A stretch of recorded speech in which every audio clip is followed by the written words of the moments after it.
O Médio Oriente sempre foi uma região pautada por ser um caldeirão cultural, social e religioso. É no meio desse turbilhão de povos, religiões e nações que está Israel e tentamos descobrir a origem do povo hebraico para chegarmos ao mais conhecido de todos os nazarenos, Jesus.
Imagina um povo nómada que anda pelo deserto a deambular, que consigo traz as suas famílias, crianças, os seus animais e quando chega a determinados sítios se instala por um tempo, aí faz a sua vida. Imagine se alguma vez seria possível pensar que um povo desses ia ser uma grande nação, mas foi precisamente isso que aconteceu com Israel.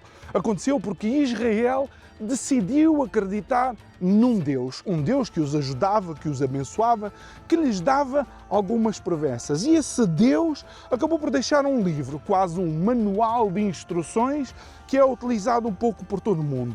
E caso você duvide dessa veracidade ou da veracidade desse manual, estamos precisamente aqui, em Qumran. E ali atrás, naquelas duas grutas que foram encontrados os manuscritos do Mar Morto, o achado arqueológico mais importante do século XX, que vem mostrar que aquela Bíblia que era utilizada por esse povo é precisamente a mesma Bíblia, as mesmas palavras, os mesmos manuscritos que eu utilizo ainda hoje na Bíblia que eu tenho em minha casa. Vamos conhecer a história de Israel e o que aconteceu aqui.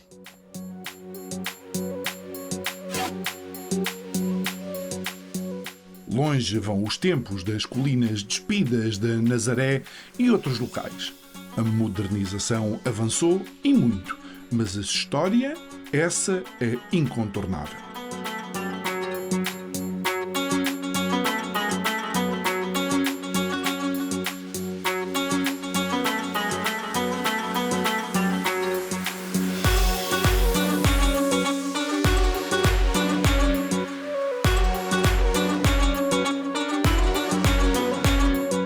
Eu e a equipa tínhamos 5 dias para apontar os caminhos a percorrer.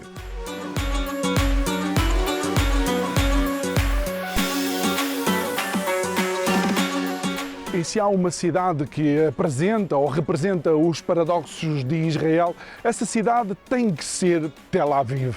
Porque, embora seja religiosa, é a cidade que tem, por exemplo, o cognome de capital do movimento gay, não só aqui em Israel, de tal forma que tem a parada gay anual. Mas isto não seria de todo surpreendente se olharmos para o Knesset, que é o parlamento israelita, tem deputados e partidos árabes. Se olharmos para a história ainda, não digamos tão recente assim, mas contemporânea de Israel, tem Israel aquela que foi considerada a primeira ministra dos tempos modernos, Golda Meir, que esteve à frente dos destinos da nação hebraica antes mesmo de se falar de feminismos. Não estamos de todo a afirmar que Israel é a sociedade perfeita, nada disso, mas que vamos encontrar realidades que seriam impensáveis em países vizinhos, isso sim.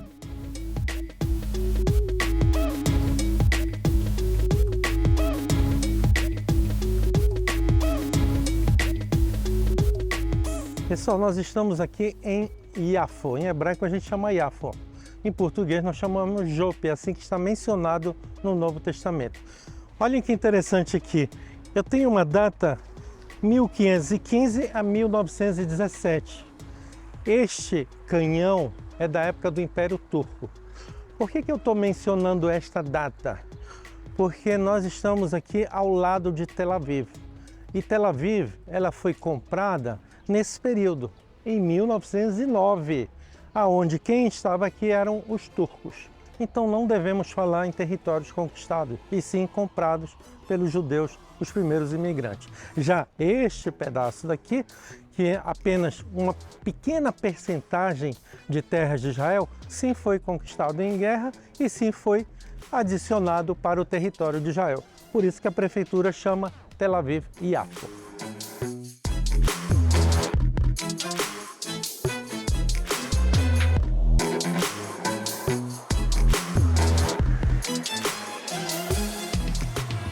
Nós estamos habituados a, sempre que pensamos em Israel, só pensamos que a religião está em cidades como Belém, Nazaré e Jerusalém, mas também vemos religião aqui em Tel Aviv. Reparem aqui o mar, se a gente notar, você vai ver vários surfistas, você vai ver aqui em frente bandeira gay, e isso mistura surfista, bandeira gay, startups, uma igreja. Olha essa igreja aqui, uma igreja de São Pedro, onde os franciscanos estão aqui há mais de 100 anos. Os franciscanos chegaram aqui em 1219, estão aqui até hoje. Então, Tel Aviv, assim como Israel, mistura muito religião, cultura, já que a gente tem que lembrar o seguinte: o judeu que veio da Europa, ele trouxe toda aquela cultura da Europa para Israel.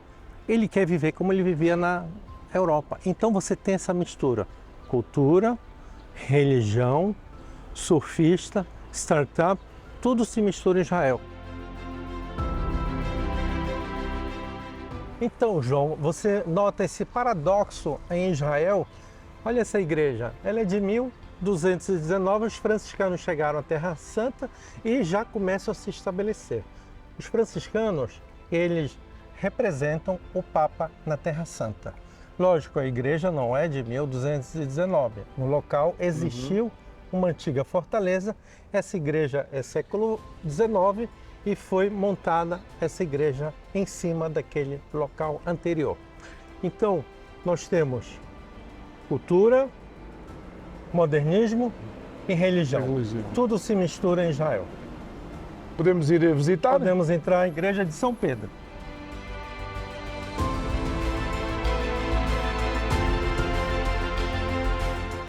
Os dias não serão muitos e o tempo, obviamente, limitado, mas apesar de toda a modernidade da Israel atual, não existe forma de dissociar este território e a componente religiosa.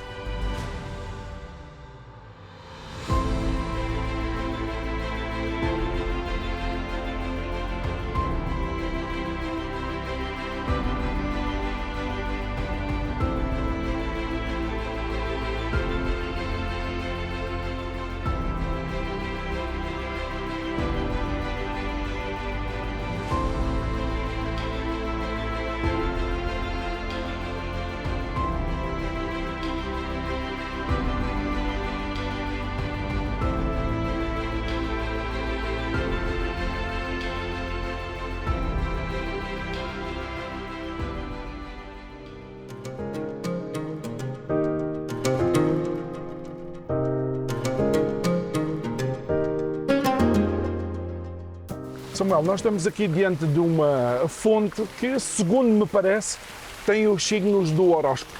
Isto quase que nos leva a um traço milenar do povo judaico, dos hebreus, que sim, são profundamente religiosos, mas também profundamente supersticiosos. Ocorre que, se você olhar ali, neste local foi encontrada uma pedra. Nessa pedra tinham os 12 horóscopos e aí a prefeitura decidiu homenagear os horóscopos.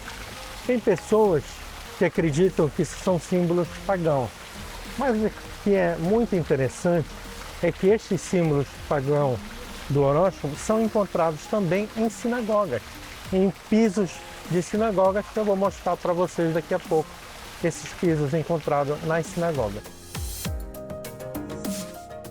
Signos do zodíaco nas sinagogas? Bom, talvez explique a relação muitas vezes disfuncional do povo com Deus, que os advertia para não buscar direção e orientação nesses caminhos.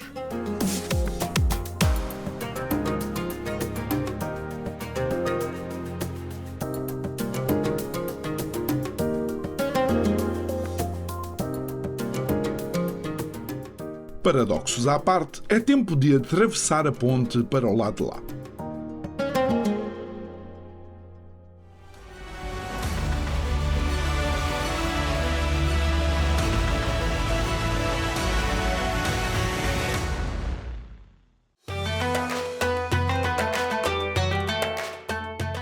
Chegados que somos a Israel, passamos as nossas primeiras horas na cidade de Tel Aviv, onde os contrastes entre moderno e antigo, contemporâneo, histórico, religioso e pagão estão à vista de todos.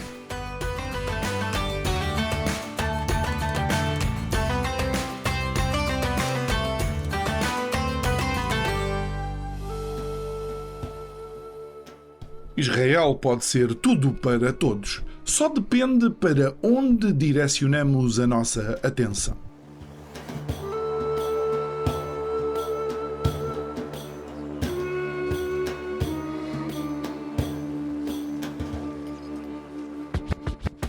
Pessoal, a igreja chama a Igreja de São Pedro.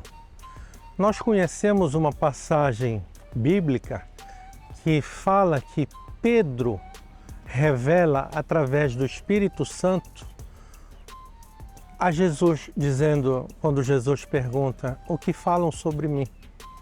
E Pedro, no momento que revela, dizendo, Senhor, tu és o Filho de Deus, Jesus intitula Pedro, dizendo-lhe, teu nome não será mais Simão, você será Pedro, pedra, sobre ti edificarei a minha igreja. Por isso, se a gente vê lá em cima onde nós temos a cruz, vocês estão vendo a cruz ali em cima? E estão vendo uma pedra? Essa pedra veio exatamente do local onde Pedro ele revelou a divindade de Jesus. Por isso que foi colocado a pedra ali lá em cima e a igreja chama o quê? Igreja de São Pedro. Pedro, pedra, sobre ti edificarei a minha igreja. Essa igreja é moderna, a maior parte das igrejas são modernas, são século XIX, todas foram destruídas pelos conquistadores, mas sempre as igrejas elas estão em locais onde anteriormente houve uma igreja anterior. Aqui, anteriormente, nós tivemos uma fortaleza dos cruzados. Então sempre houve presença aqui. Como falei, os franciscanos estão aqui desde 1219 até os dias de hoje e eles representam o Papa na Terra Santa.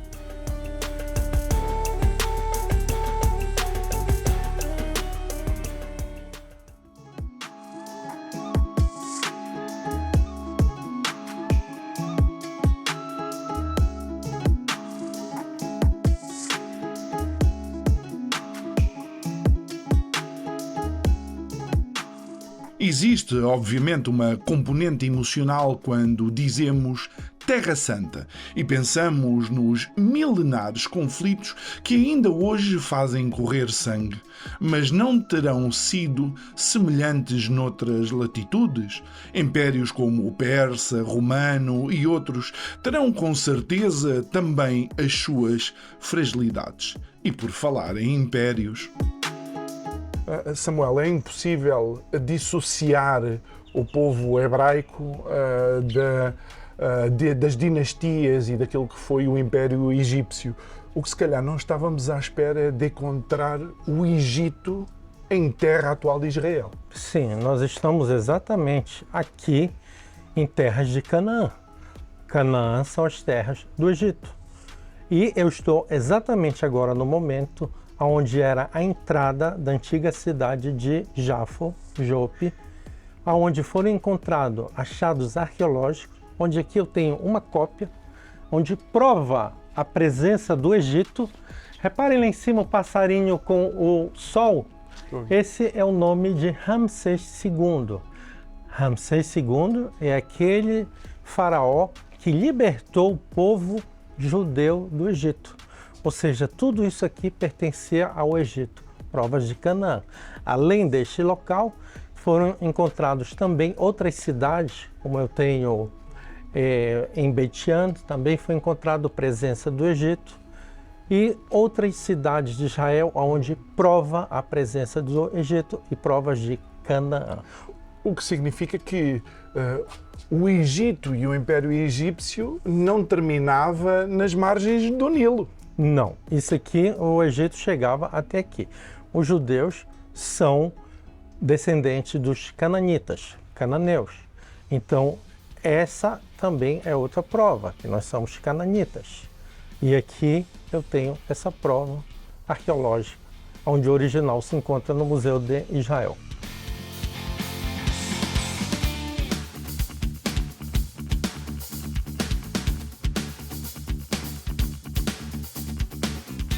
Vamos dar uma paradinha aqui para ver essa foto, que está bem interessante, pessoal. Nessa foto, a gente consegue ver o tamanho de Tel Aviv. Tel Aviv é pequeno, são apenas 400 mil habitantes. Ocorre quando a gente bota na internet, aparece 1,5 milhão e 1 milhão e pouco, porque eles são uma cidade satélite. Tel Aviv termina aqui, onde eu tenho um rio que chama Ayarkon. Apenas essa parte daqui é Tel Aviv. E como eu falei anteriormente, este pedacinho aqui é Iafo, Jope em português, foi acrescentado depois de 48, ou seja, virou Tel Aviv e Iafo.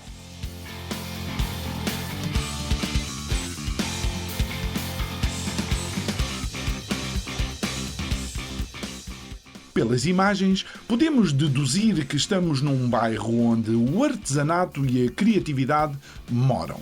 E fomos tentar perceber.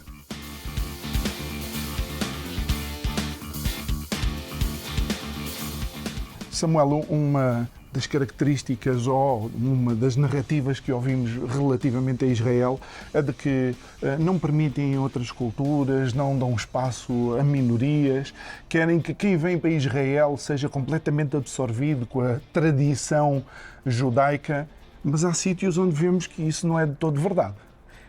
Não é verdade, muito pelo contrário. Os judeus trazem a sua cultura do país deles para Israel e Israel absorve aquela cultura. Aqui, por exemplo, nós estamos num local onde os pessoal do Iêmen vieram caminhando e conseguiram trazer a cultura dele, implantar a Israel, mantendo símbolos judaicos e também não judaicos.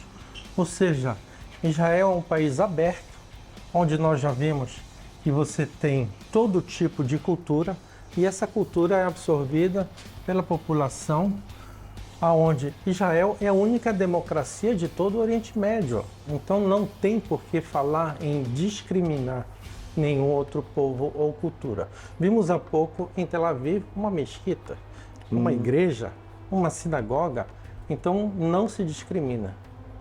Mas algo que também é extraordinário é a capacidade destes artistas, apesar de não estarem nas suas culturas e nos seus países de origem, continuam dar à sociedade israelita essa mesma cultura e experiência. Exatamente. Israel ganha com isso, porque cada povo traz o que tem de melhor para cá. E relativamente a este sítio onde estamos, inclusive acho que ali atrás há... Eles têm uma fábrica onde... e é tudo feito manualmente, mantendo aquela tradição cultural deles, tudo feito à mão. A gente pode Podemos dar uma lá olhada. ir? Podemos ver a Então vamos fábrica. lá. Algo no artesanato revela o traço genético dos povos. Aliás, existe em todos os povos algo único que os destaca: os aquedutos romanos, as pirâmides egípcias ou a pólvora chinesa. Já Portugal, a língua de Camões.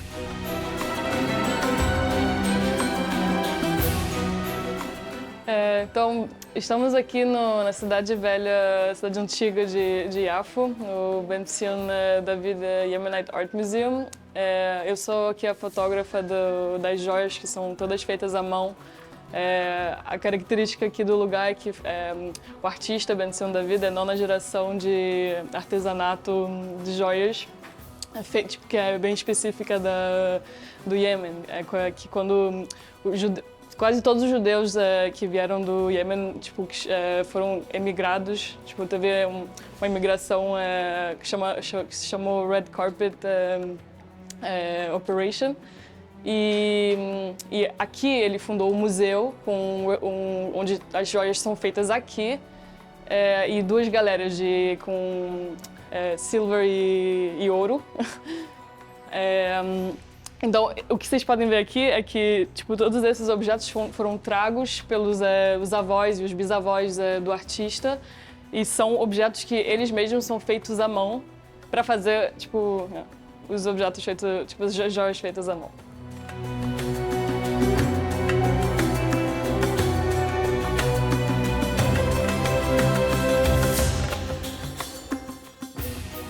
A Operação Tapete Mágico foi o nome dado a 380 voos secretos que resgataram judeus do Iêmen que começaram a ser ameaçados logo após o nascimento do Estado de Israel em 1948. A comunidade judaica teria aproximadamente 55 mil pessoas, fruto de 2.000 anos de coexistência neste país muçulmano. Agora não chegarão a 50.